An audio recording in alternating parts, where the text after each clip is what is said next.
Welcome to the local street. 1950 ईस्वी की दहाई की एक रात तकरीबन 3 बजे नौजवान मछेरे मोहम्मद अकबर और उसके वालिद ने समंदर में अपनी कश्ती डाली ही थी कि एक जोरदार धमाके के बाद फजा रोशन हो गई। दोनों ने फौरन कश्ती निकालकर साहल पर लगा दी और करीब ही वाक़े अपने घर की तरफ दौड़ पड़े। ये ओमान की साहली बस्ती ग्वादर में ईद का दिन था और धमाका इसका सरकारी ऐलान। चंद साल बाद जब 1958 ईस्वी में ग्वादर पाकिस्तान का हिस्सा बना तो ईद के ऐलान का ये तरीका बंद हुआ, मगर यहाँ आज भी ग्वादर पर अरब हुक्मरानी के दिनों की काफ़ी रसूमात राइज हैं।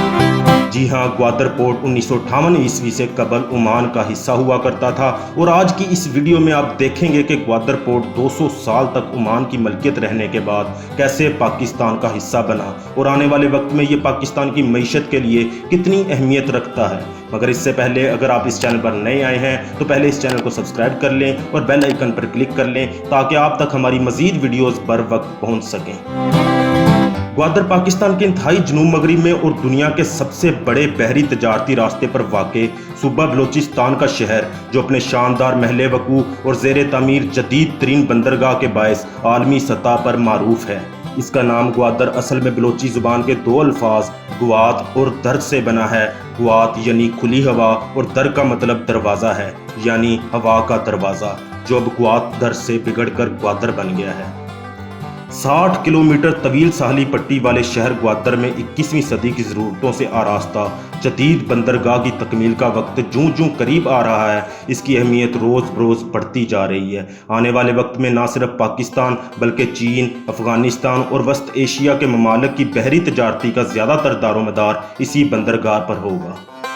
अगर ग्वादर की तारीख पर रोशनी डाली जाए तो ग्वादर और इसके गर्दनवा की तारीख बहुत पुरानी है। ये इलाका वादी कलांच और वादी दश्त भी कहलाता है। इसका ज़्यादा रकबा बेआबाद और बंजर है। ये मकरान की तारीख में हमेशा से ही ख़ास अहमियत का हामिल रहा है। मालूम तारीख की एक रवायत के मुताबिक हज़रत दाऊद अलैहिस्सलाम के ज़माने में जब कहत पड़ा तो वादी सीना से बहुत से अफराद कूच करके वादी मकरान के इलाके में आ गए। मकरान का ये इलाका हज़ारों साल तक ईरान का हिस्सा रहा है। ईरानी बादशाह काउस और अफरासियाब के दौर में भी ईरान की अमलदारी में था। 525 कबल मसीह में सिकंदर आज़म जब बरसगीर से वापस यूनान जा रहा था तो इसने ये इलाका इत्फाकन दरियाफ्त किया। इसकी बहरी फौज के सप्पा सालार ने अपने जहाज़ इसकी बंदरगाह पर लंगर अंदाज किए और अपनी याददाश्तों में इस इलाके के अहम शहरों को कलमात, ग्वादर, पशुकान और चाबहार के नामों से लिखा है। अहम समंदरी रास्ते पर वाक़े होने की वजह से सिकंदर आज़म ने इस इलाके को फतह करके अपने एक जनरल को यहाँ का हुक्मरान बना दिया था, जो 303 कबल मसीह तक हुकूमत करता रहा। 303 कबल मसीह में बरसगीर के हुक्मरान चंद्रगुप्त ने हमला करके यूनानी जनरल से ये इलाका छीन लिया और अपनी हुकूमत में शामिल कर लिया। मगर सिर्फ 100 साल बाद 202 कबल मसीह में फिर यहाँ की हुक्मरानी ईरान के बादशाहों के पास चली गई। 711 ईस्वी में मुसलमान जनरल मोहम्मद बिन कासम ने ये इलाका फतह कर लिया। हिंदुस्तान के मुग़ल बादशाहों के ज़माने में ये इलाका मुग़लिया सल्तनत का हिस्सा रहा, जबकि 16वीं सदी में पुर्तगेज़ियों ने मकरान के मुतअद्दिद इलाकों जिनमें ये इलाका भी शामिल था पर कब्ज़ा कर लिया। 1581 ईस्वी में पुर्तगेज़ियों ने इस इलाके के दो अहम तजारती शहरों पिसनी और ग्वादर को जला दिया। ये इलाका मुतअद्दिद मुकामी हुक्मरानों के दरमियान में भी तख्ता मश्क बना रहा और कभी इस पर बलेदी हुक्मरान रहे तो कभी रंदों को हुकूमत मिली। 1775 ईस्वी के करीब मस्कत के हुक्मरानों ने वस्त एशिया के ममालिक से तजारत के लिए इस इलाके को मुख्तियार ले लिया और ग्वादर की बंदरगाह को अरब इलाकों से वस्त एशिया के ममालिक की तजारत के लिए इस्तेमाल करने लगे, जिनमें ज़्यादातर हाथी दांत और इसकी मसनूआत, गरम मसाले, ऊनी लिबास और अफ्रीकी गुलामों की तजारत होती थी। 1783 ईस्वी में खान ऑफ कलात ने ग्वादर बतौर तोहफा ओमान के हवाले कर दिया। 1947 ईस्वी में जब बरसगीर की तकसीम हुई और भारत और पाकिस्तान के नाम से दो बड़ी रियासतें मार्ज़े वजूद में आईं तो ग्वादर और इसके गर्दनवा के अलावा ये इलाका कलात में शामिल था। पाकिस्तान ने 8 सितंबर 1958 ईस्वी को 4 साल की बातचीत के बाद ओमान से ग्वादर का ये इलाका 3 मिलियन अमरीकी डॉलर में ख़रीदा और ग्वादर ओमानी हुकूमत के 200 साल बाद 8 दिसंबर 1958 ईस्वी को बाज़ाब्ता तौर पर पाकिस्तान का हिस्सा बन गया, जिस पर पाकिस्तान की हुकूमत ने ग्वादर को तहसील का दर्जा देकर इसे ज़िला मकरान में शामिल कर दिया। 1 जुलाई 1970 ईस्वी को जब वन यूनिट का खात्मा हुआ और बलोचिस्तान भी एक सूबे की हैसियत अख्तियार कर गया तो मकरान को भी ज़िलई अख्तियार मिल गया। 1977 ईस्वी में मकरान को डिवीज़न का दर्जा दे दिया गया और 1 जुलाई 1977 ईस्वी को तुर्बत, पंजगूर और ग्वादर 3 ज़िले बना दिए गए। इसके बाद से ग्वादर को बंदरगाह के तौर पर तरक्की देने की बातें तो होती रहीं, लेकिन इस पर अमली काम कई दहाइयों बाद सन 2002 ईस्वी में शुरू हुआ। इस वक्त के फौजी सदर जनरल परवेज मुशर्रफ ने ग्वादर में बंदरगाह की तामीर के काम का इफ्तिताह किया और $24 करोड़ की लागत से ये मंसूबा 2007 में मुकम्मल हो गया। हुकूमत ने इस नई नवेली बंदरगाह को चलाने का ठेका सिंगापुर की एक कंपनी को बैनुल-अक़वामी बोली के बाद दे दिया। ग्वादर की बंदरगाह पहली बार तनाज़े और शकूक शबात की जद में उस वक्त आई जब 2013 में हुकूमत पाकिस्तान ने इस बंदरगाह को चलाने का ठेका सिंगापुर की कंपनी से लेकर एक चीनी कंपनी के हवाले कर दिया। माहिरीन इस मामले की शफाफियत पर आज भी सवाल उठाते हैं। ये वो दौर था जब पाकिस्तान में बड़े पैमाने पर चीनी सरमायाकारी की बातें सामने आने लगीं। इसी दौरान नवाज शरीफ की सरबराही में बनने वाली हुकूमत ने ऐलान किया कि चीनी हुकूमत ने पाकिस्तान में अरबों डॉलर की सरमायाकारी का इरादा ज़ाहिर किया है।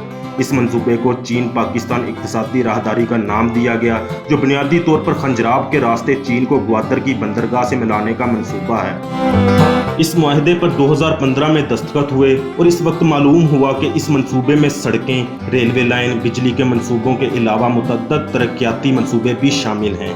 चूँकि ये राहदारी ग्वादर से शुरू होती है या ख़त्म होती है, इसलिए ग्वादर और इसकी बंदरगाह को इस सारे मंसूबे में मरकज़ी अहमियत हासिल है।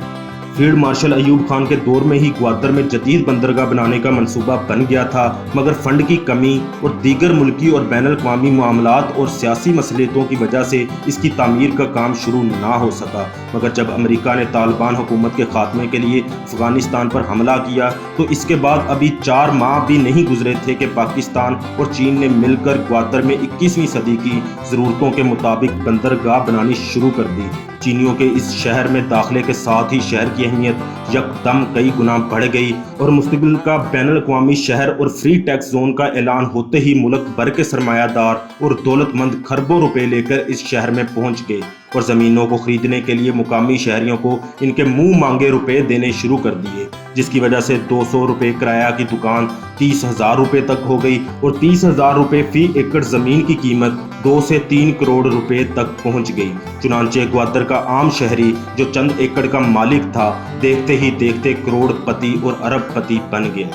चुनांचे अब शहर में बेशुमार चमकती दमकती और कीमती गाड़ियों की भरमार हो गई है, जिसकी वजह से छोटी और तंग सड़कें मजीद सुकड़ गई हैं। शहर के तकरीबन तमाम बेरोजगार अफराद ने प्रॉपर्टी डीलर के दफ्तर खोल लिए, जबकि दूसरे शहरों से आए हुए अफराद ने प्रॉपर्टी को मुनाफे बख्श कारोबार समझते हुए बड़े बड़े अदारे कायम कर लिए। शहर की अबतर हालत को बेहतर बनाने और मुनज़्ज़म करने के लिए हुकूमत ने 2003 ईस्वी में ग्वादर डेवलपमेंट अथॉरिटी के नाम से एक अदारा बनाया, जिसका कानून बलोचिस्तान की सूबाई असम्बली ने 2002 में मंजूर किया था, मगर नौमलूद अदारा ताहाल शहर की हालत को सुधारने में कामयाब ना हो सका।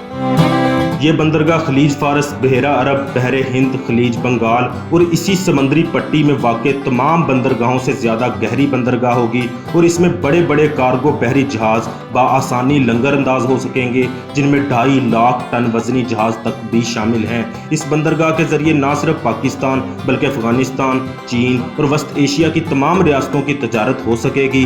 बंदरगाह की गहराई 14.5 मीटर होगी। ये एक बड़ी, वसी और महफूज बंदरगाह है। इसकी अहमियत के पेश नज़र बहुत से ममालिक की इस पर नजरें हैं। बंदरगाह का एक फेज़ मुकम्मल हो चुका है, जिसमें 3 बर्थ और एक रैंप शामिल है। रैंप पर जहाज़ लंगर अंदाज हो सकेंगे, जबकि 5 अदद फिक्स क्रेनें और 2 मोबाइल क्रेनें, जबकि एक RTV क्रेन ऑपरेशनल हालत में लग चुकी हैं। एक बर्थ की लंबाई 600 मीटर है, जिस पर बैक वक्त कई जहाज़ खड़े हो सकेंगे, जबकि दूसरे फेज़ में 10 बर्थों की तामीर होगी। बंदरगाह चलाने के लिए तमाम बुनियादी सामान और आलात भी लग चुके हैं, मगर यहाँ पर काम इसलिए नहीं हो रहा कि दूसरे इलाकों जैसा कि वस्त एशिया के ममालिक के लिए राब्ता सड़कें मौजूद नहीं हैं और इस मकसद के लिए कई बैनुल-अक़वामी मेयार की सड़कें बनवाई जा रही हैं। مثلا M8 کی تعمیر پر کام شروع ہو چکا ہے جو تقریباً 892 کلومیٹر طویل موٹر وے ہوگی جو گوادر کو تربت، آوران، خزدار اور رتو ڈیرو سے ملائے گی، جو پھر M7 M6 اور انڈس ہائی وے کے ذریعے گوادر کا چین کے ساتھ زمینی راستہ قائم کرنے میں مددگار ثابت ہوگی۔ اس کے علاوہ گوادر کو ایران اور افغانستان کے ساتھ ملانے کے لیے بھی سڑکوں کا جال بچھایا جا رہا ہے۔ اگر دوستو آپ کو ہماری یہ ویڈیو اچھی لگی ہے تو اسے لائک اور شیئر ضرور کریں اور کمنٹ سیکشن میں اپنی رائے کا اظہار کریں، اور جاتے جاتے اس چینل کو سبسکرائب کر لیں اور بیل آئیکن پہ کلک کر لیں تاکہ آپ تک ہماری مزید ویڈیوز پر وقت پہنچ سکیں۔ شکریہ۔